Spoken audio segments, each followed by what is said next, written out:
Ya Allah, grant me anything that is most pleasing to you. Ya Allah, grant me anything that is most pleasing to you. Alhamdulillahi Rabbil Alameen, wassalatu wassalamu ala Sayyidil Mursaleen. Amma ba'd, fa'udhu billahi minash shaitanir rajim, bismillahir rahmanir rahim. Assalatu wassalamu alayka ya Rasulullah, wa ala alika wa ashabika ya Habiballah. Assalatu wassalamu alayka ya Nabiyallah, wa ala alika wa ashabika ya Nurallah.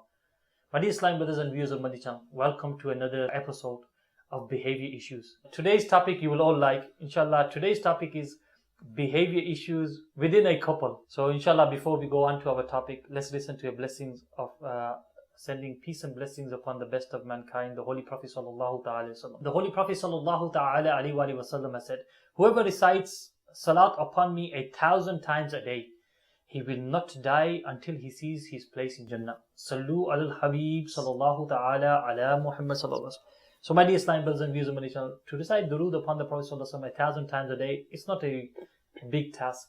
Simply if one spends 5 minutes, 10 minutes between each and every prayer and says sallallahu ala Muhammad sallallahu alaihi wasallam, like this inshallah, after the whole 5 prayers in the day inshallah, he will able to cover 1,000 times reciting of durood and salam, peace and blessings upon the Prophet sallallahu alaihi wasallam. Try to make it a habit. Spend your days and reciting durood upon the Prophet sallallahu alaihi wasallam at least 1,000 times. Sallu al Habib sallallahu ta'ala ala Muhammad sallallahu alaihi wasallam. So my dear Islam brothers, the interesting topic today, behavior issues within a couple. I can see many people smiling, mashallah. Our Dr. Saab is also smiling regarding this. This will probably be the most challenging episode for me to do. Right. So one thing is I have to choose my words very carefully. Careful, okay. So and secondly, I hope that when it is aired, I'm not watching it. It's going to be one of them topics, so try to watch this stuff from beginning to end. Make this intention, inshallah. This will not just benefit you, but inshallah, this will help you able to benefit the society, because these sort of issues are occurring in every household now. There's always a behavior issue within the husband and wife, whether he wants it to happen or she wants it to happen or not, it will still happen. So where can we start from regarding the behavior issues between the husband and wife?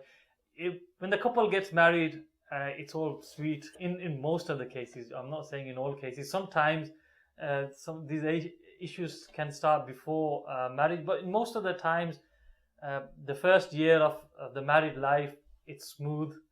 What happens? Where does all the issues occur and all the problems occur? I think the first and foremost issue that happens is that marriage requires a lot of effort to make it success. It requires effort on a daily basis to make it success. Why does it require a lot of effort? Because there are lots of issues that are there to make it fail. So there are some sort of family issues that will be there to make it fail. There will be financial issues. There will be other practical difficulties. Then the children will come on the scene. They will obviously present many new challenges to this couple, and this couple obviously the difference in personalities, not two personalities are exactly the same. And we see in this day and age that lots of divorces are happening, unfortunately, very sadly, and it is the result of these behavior difficulties that these couples, they may not have envisaged that these difficulties are going to be on the horizon, and they were not well prepared for it, or the couple themselves were prepared for it, but sadly either of the family, either the husband's family or the wife's family, they played their part to make it a failure. Normally, like I said, it all starts off smooth, it starts off good, everyone's happy, and then so where are we actually falling out? Because one of the things I see from I wouldn't say my experience. What can I say? My experience. it's when we start off, it's because it's something new. There's a lot of connection, there's a lot of love, and you do extraordinary stuff. Should we first of all be doing them extraordinary stuff to start off with, and then because what happens is we do so much extraordinary stuff, like you're getting and then food. you have to obviously maintain that. You're getting food from outside, and she's not cooking at the start, and she's got her hands wrapped up, and she's not doing nothing. She's not cleaning the house, and you're helping out, and you're doing all this, and then all of a sudden you're obviously with tied up in other things, and all these things come in place, and you're not being the same. So this is where it's actually for what I see, how it falls out, how you are behaving at the start of the marriage, and then a year down the line or 6 months down the line. Nowadays. Things are different, and this is clearly, you hear all sorts of sentences, all sorts of issues. I mean, everyone likes each other in the beginning, and then in the end they would want to put the fingers in their ears, whereas in the beginning they'll say, come on, speak, I want to listen, and so on and so forth. And clearly there will be presence, there will be exchange of affection, there will be things that are being done. We have to obviously maintain a balance to begin with. And I think when it comes to what we are doing is, for example, a husband is trying to treat his wife. These treats, as long as they are reciprocated, if I'm treating, then if my wife is also treating me, this does not become a burden. This does not become a problem. So treatment has to be from both sides. Okay. And well thought out as well. And that requires, again, a planning and thinking. And you have to bear those difficult situations as well. And also, it's about receiving that treatment as well. For example, I'm trying to treat you nicely, but you're not receiving that treatment in a nice way. I will be put off. And secondly, if you're not reciprocating, that if I've treated you and then next day you are not treating me, then obviously clearly that will cause difficulties. And I think this may be what is happening, is that the couples, generally speaking, first night is very important, and many of you could actually predict the years of your life, how they can be based upon your first night and first day. So the first expression is your last expression. In here, it's very good, very useful that the first impressions that you will create, they will be everlasting expressions as well. So make sure that these expressions, they're not over the top. They are reflecting your reality. Yes, there will be emotions and happiness and joy and all these things, and you would want to say, clearly we can talk from a male point of view, is that I will bring the moon and the stars and all these sort of things. And so the first night should be, you should be saying to your wife, make me some food and cook for me, so she doesn't feel a burden. That will get you into serious trouble as well. Because one of the things that is very, very important, there are two people who have got a huge role to play.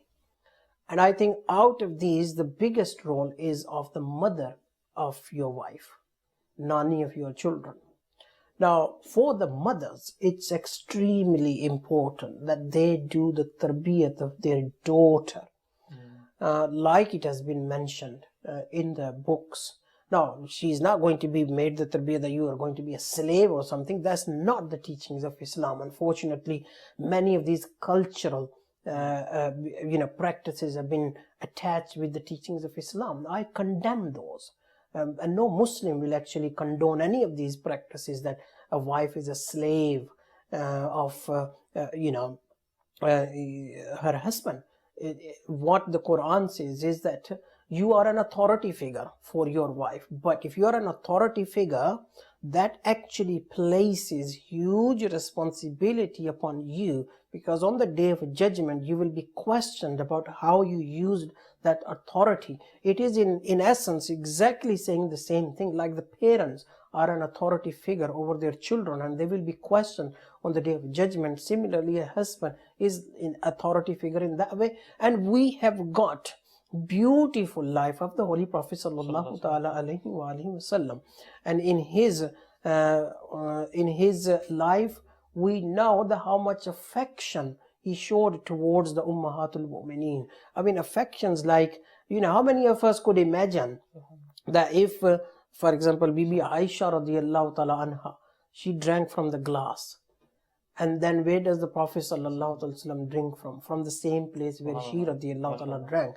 What is that? That is showing an affection. That's showing of love, and that is creating an affectionate feeling. Then the Prophet sallallahu alaihi wasallam, the greatest of the individuals, the greatest of the creation, the best of the mankind, he is doing his house chores for what? For to actually, say that this relationship is a relationship where even though I have been given the authority, but it doesn't mean that I sit there and exert that authority. There are a number of things that can be done. And, first role is of the mother, that she gives the training to her daughter. That when she becomes a wife, then she actually her characters within these sort of like definitions. And then the second person is the husband himself. Hafsa, before you move on, you said the mother giving the tarbiyat to her daughter. So at times this is mostly done anyway. It's like because the mothers are with the daughters in the house, they show them how to cook, they show them all sorts of, they share a lot of the things. But on the other side, you got the husband, and then the son and his father. There's no connection. Normally, the father does never even tell his son what is permissible in marriage, what is not permissible in marriage. So you've got this side of view as well, and this is also something which is causing issues in marriage itself, because the son's not been explained by his father itself. I know that from the teachings of Islam, as a father, I need to take on the role of a trainer for my son as well. So in essence, as part of our role as a parents is that yes, we are giving them the good tarbiyat, but also we need to prepare them for the future life. Now, preparing children for the future life is a big issue in this society, in this day and age, and all sorts of subjects are being introduced so that the children are well prepared for the life that lies ahead. So as parents, we need to teach our children the life that lies ahead as a husband and as a wife, as a mother and as a father. So a father should actually be teaching these skills to his son, and the mother should be teaching these skills to her daughter. One of the most important skills, you mentioned, obviously the mothers will teach them how to cook and how to clean the house, and although not directly or solely the responsibility of the wife, the husband should actually get engaged with these things as well. Washing up, hoovering, ironing, and so on and so forth. You may disagree with me, but we are here to give good Madani pearls. But now, the thing is, if the husband starts to do it once, he does it, and the expectation from the wife is, okay, he's done it today, he can do it tomorrow, he can do it the day after. Well, that's her expectation. Whether that is right or wrong, you do what you would do with good intentions. So how often should you wash the dishes? It all depends on the need and the necessity. Now, one thing that, in my opinion, parents are lacking in terms of giving the tarbiyat to their children. We call it conflicts. Conflicts will arise. I think the parents need to actually demonstrate in front of their children how conflicts are resolved.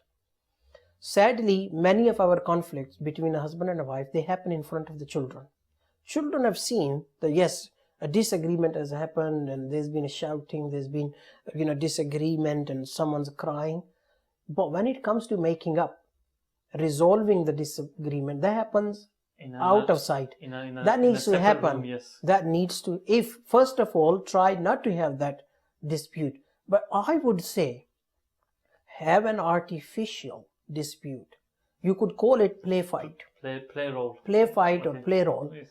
Have it in front of the children, and now after a few minutes, try to go through all those steps of making up. And this is what we call as conflict resolution skills. And I don't think that many mothers or many fathers, they are teaching this conflict resolution skill to our children. And then what happens? There will always be a difference of opinion. Always. But when you do not have the skill how to resolve this difference of opinion then becomes conflict, and the conflict then becomes a problem. And the problem then is not solved, and then breaks the relationship. So that is another thing which I think is absolutely crucial in the upbringing of the children, that from an appropriate age they need to be taught how to resolve conflicts. So Dr. Saab, let's move on to the stage where, okay, now the husband and wife are settling down, you can say. The wife, the partner, the wife would have so much demands, and she knows, the condition is that the husband is not earning as much. The wife wants this type of furniture. The husband can't afford it. This is also causing problems in the house. Then if they're driving, she wants this type of car, or she wants this type of mobile phone. Now, this is a big conflict in the society as well, between the husband and the wife. A lot of the fallouts are over materialistic things. For example, because the husband didn't buy this, he didn't bring this for her, he didn't do this, and it's a fallout. So how can this be controlled, or how can it be balanced, you can say, where he needs to get specific things, or where he needs to explain to her, how he needs to explain to her, how he should sit down, and all this. I mean, first of all, teachings of Islam, if we have money or wealth, then with the right intentions, there is no harm in having a nice home, having nice furniture, or new things for your family, so that they don't look towards others. They don't look towards others and then come home and criticize yourself. If you are in a position to be able to do those things with the right intentions. This comes under sadaqah, by spending money on your family members. Now, if a husband is not in that position and they're earning just enough, then I think his family members, whether it is his bachon ki ammi, wife or children and so forth, they need to have that mindset that these materialistic things are not the necessities. And this is where the beautiful teachings of Islam can come to big rescue. And again, if these teachings of Islam were given to our children, this was part of their training, where they were told stories like Sheikh Kirmani rahmatullah ta'ala alayh, that how he was a king and his daughter was a princess, but he married his daughter to a pious individual who was poor. And look at the amazing training of this daughter. When she goes home with her husband and she sees there is a half piece of bread, she asks him, "What is that? Why is there half piece of bread?" Now this pious individual, he thinks that she's complaining about, and he goes, that I thought that how come a daughter of a king can be my wife and she can manage with me. She goes, no. Why have you actually kept this piece of bread? He goes, that I've kept it for the morning. And the answer he gives is that the Allah who has provided you with the sustenance today, He can provide you with the sustenance tomorrow. Go and give this half piece of bread in sadaqah. Subhanallah. Who was she? She was a princess. And what was the difference? Why did she not think about of the materialistic? There was no bed filled with roses in her house. It was a very small yard, and there was no fans or carpets and so forth.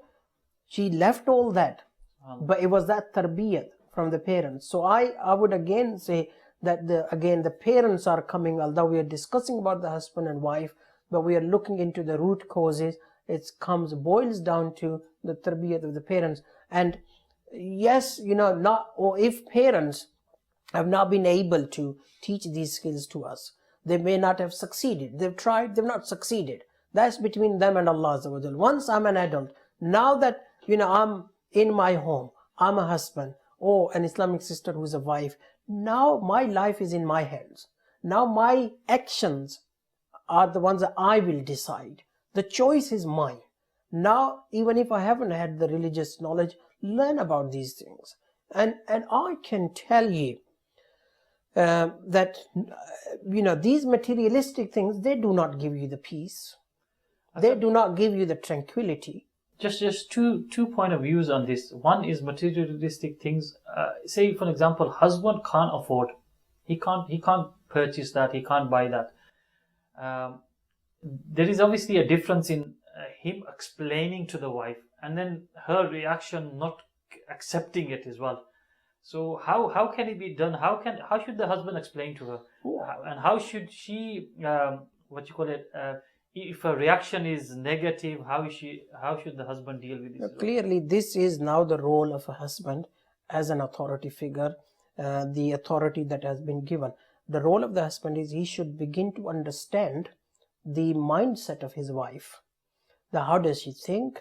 How does she reason? What are the sort of logical arguments that I can actually present which will convince her? Or sometimes what happens is, it's not about whether you got £1,000 item or you got £100 item. Sometimes it is possible that the expectation may be high, but you could deliver on a lower expectation that is within your budget. So husband should reflect it as well. If he cannot afford even on a lower budget, then obviously he needs to think about how he can actually give this mindset. Unfortunately, like quite rightly you said, that the husband will say, no, I cannot buy it, I haven't got enough money, I cannot actually work anymore, and you are making me stressed out and so forth, and then it will cause problems. Sometimes what happens is that you need to wait. Time can actually give many things, can solve many problems. What can be resolved should be resolved, shouldn't be left to delay. But what cannot be resolved, give some time. And husband should use his wisdom. Husband should say, okay, I will get it for you, meaning 10 years down the line when the thing comes down in price. What he can do, for example, is the approach. It's the approach that we use. Okay, let's see. First of all, we think of the last step. So, for example, let's say that the wife is saying, we need to get a new sofas. I know I haven't got the money. Let's look, let's watch, let's find out where the good prices are. You've not said no directly. Now you actually take her through the journey. Okay, which sofas do you fancy? Blah blah blah. This much. What's the sort of options? What options we have? Now you don't say I haven't got the money. You say, okay, this is what we want.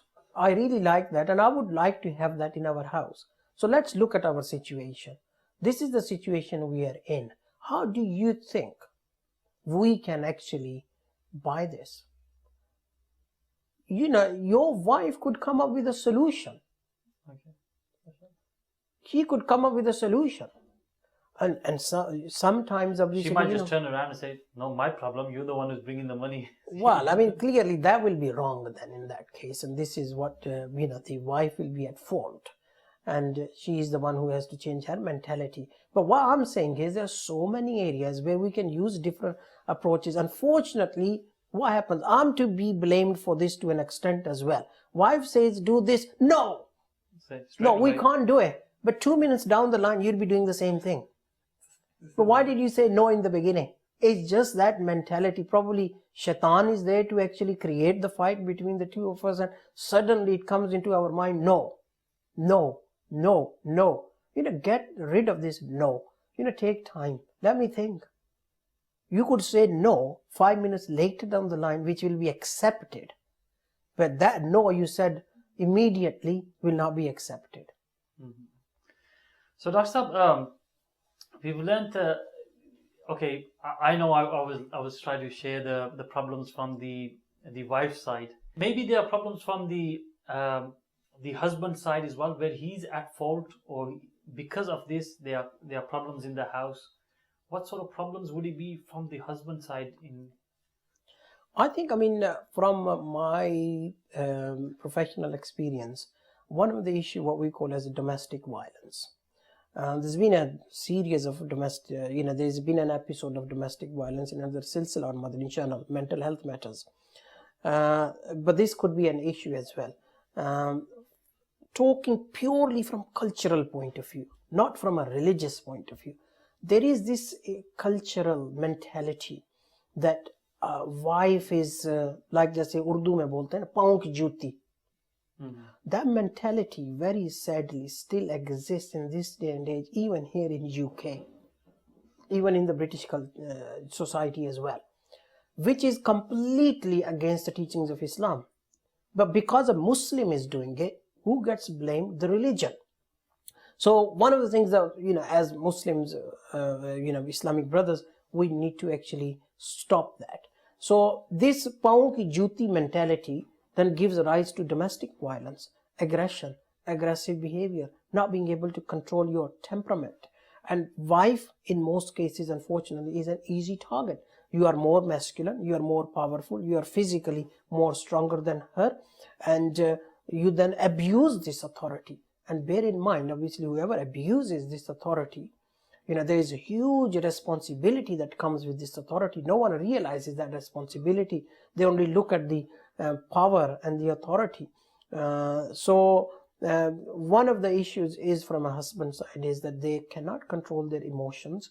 And when a difference of opinion happens, or the wife quite rightly asks for something, or she gives a mashwara which is quite right, but the husband explodes, who are you? Who are you to tell me about these things? And one other thing from the husband point of view is he gets influenced. If he gets influenced incorrectly or wrongly from his family, because now there is a battle. Just like the wife's family are trying to exert an influence, similarly, husband's family are trying to exert influence. The only person who can manage this power of influences is husband, or the mother of his wife. Now, or he's a mother-in-law. Now, this is where obviously, as a father, I need to, if I've got a son, I need to prepare him for these, situations in the life. This is the future. I need to prepare them to be able to deal with them. And they are actually now beginning to teach these things in schools in terms of relationship education. So, Dr. Saab, let's just move on a bit forward. There's a time of life. Where the husband spends time with his wife before having children. Then children come into a role, because this is another part where there's a great fallout within the husband and wife, or there's issues or there's problems, is when the husband wants one thing for the child, the wife wants another thing for the child. And this is also causing a great conflict and great problems between the husband and wife. Some people are fine before having children as a couple, but as soon as they have children, there's issues occur. So what can we? I mean, one of the some of the root causes can be, for example, when the children come, there will be a lot of time that both the father and the mother will be devoting to these children. These children they are demanding, so a lot of focus of both of these will go towards children. They may not be able to make time for each other. So time becomes an issue, and now both husband and the wife, they need to look for the opportunities to make quality time together. They need to first of all have the quality time together. I don't think early on the problems are with the children choices, but later on the choice for the children can be an issue. However, if I said that if you are in the habit of openly discussing these issues, looking at all the angles, don't think I am right. This mentality that I am the only one who is right and he or she is wrong. That is the most damaging mentality. And sometimes be willing to accept where you are wrong. Because what happens is when the child is being born, obviously the wife is not able to give that same time. This is something which a lot of the times the husbands are in mistake and they don't understand this. The child is being born. Her involvement with the child is so much that she can't comb her hair, or she can't dress up in the same matter, or look in the same matter which she was before having children. So this mentally it's having an effect on the husband, because he's not seeing his wife in the same way.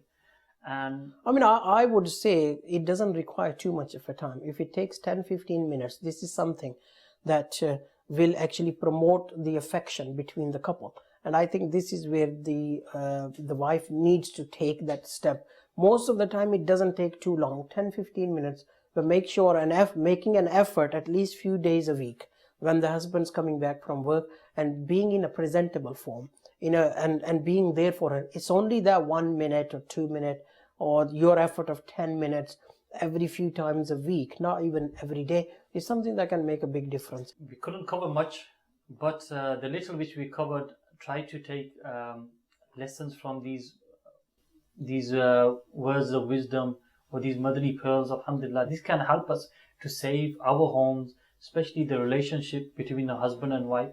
And it's something which is so important, that if the husband and wife have this good relationship with each other, inshallah, well, their children will able to get the right type of education. The children will able to have the right type of mindset. As if the parents are happy, the children automatically learn to live a happy life, inshallah. So try to adopt this in your lives. Try to forgive. It's a very delicate matter where we tend not to forgive each other on these matters. The husband should try to forgive the wife should try to forgive the husband, and try to create this love and relationship with each other. May Allah subhanahu wa ta'ala give us the ability to follow these words of wisdom, follow these Madani pools, and live our lives. So my dear Islam, these type of things, alhamdulillah, are shown on Madani Channel. So keep tuned to Madani Channel, inshallah. Watch Madani Channel, and inshallah we'll able to change our society, our homes, our families. Ameen bijahi Nabi Ameen sallallahu alaihi wasallam. Ya Allah, grant me anything that is most pleasing to you. Ya Allah, grant me anything that is most pleasing to